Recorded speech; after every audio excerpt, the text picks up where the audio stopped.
Hello everyone, আসসালামু আলাইকুম। আপনারা সবাই কেমন আছেন? আশা করি ভালো আছেন। আমিও ভালো আছি। তো দেখেন, আমি বড় বড় 3টা বড় সাইজের বেগুন ধুয়ে মুছে নিয়েছি। নেওয়ার পরে ইন্ডাকশন চুলায় কে কে বেগুন পোড়ায় একটু জানাবেন। তো আমি এভাবে বেগুনগুলো পুড়তে দিয়েছি। তো দেখেন আপনারা, আমি যেভাবে টিপে দেখছি বেগুনগুলোর গায়ে বেগুনগুলো সিদ্ধ হয়েছে নাকি। তো আমি এক সাইড হয়ে গেছে, আরেক সাইডে উল্টে দিলাম। দেওয়ার পরে দেখেন বেগুনগুলো সুন্দরভাবে সিদ্ধ হয়ে গেছে। তো দেখেন আমি বেগুনগুলো, এই যে দেখেন এক সাইড দিয়ে ধোয়া বেরোচ্ছে, মানে বেগুনগুলো হয়ে গেছে। তো আমি এই যে বেগুনগুলো বাটিতে তুলে নিলাম। তো আগে মাটির চুলায় পোড়াতাম, এখন আর মাটির চুলাতে পোড়াই না। তো এখন ইন্ডাকশন চুলাতেই পোড়াই। আগে জানতাম না যে কীরকম হবে।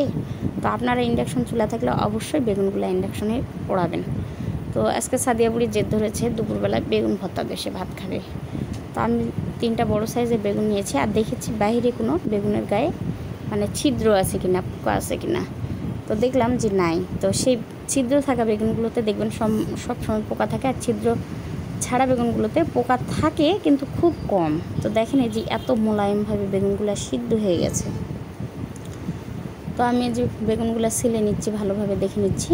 এখানে শুকনা মরিচ ভেজে নিয়েছি মসমস করে, আর হচ্ছে যে বেশ কিছু পেঁয়াজ কুচি করে নিয়েছি বেগুন ভর্তাগুলো মাখার জন্য।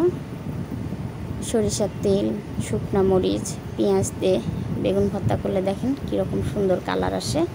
মাঝে মধ্যে 2-1টা কাঁচামরিচও দিই ওর সঙ্গে, ভালো লাগে আমার কাছে। তো আমার ভিডিও যদি ভালো লাগে তাহলে অবশ্যই আমার শেয়ার দিয়ে পাশে থাকবেন, কমেন্টে জানাবেন। আল্লাহ হাফেজ।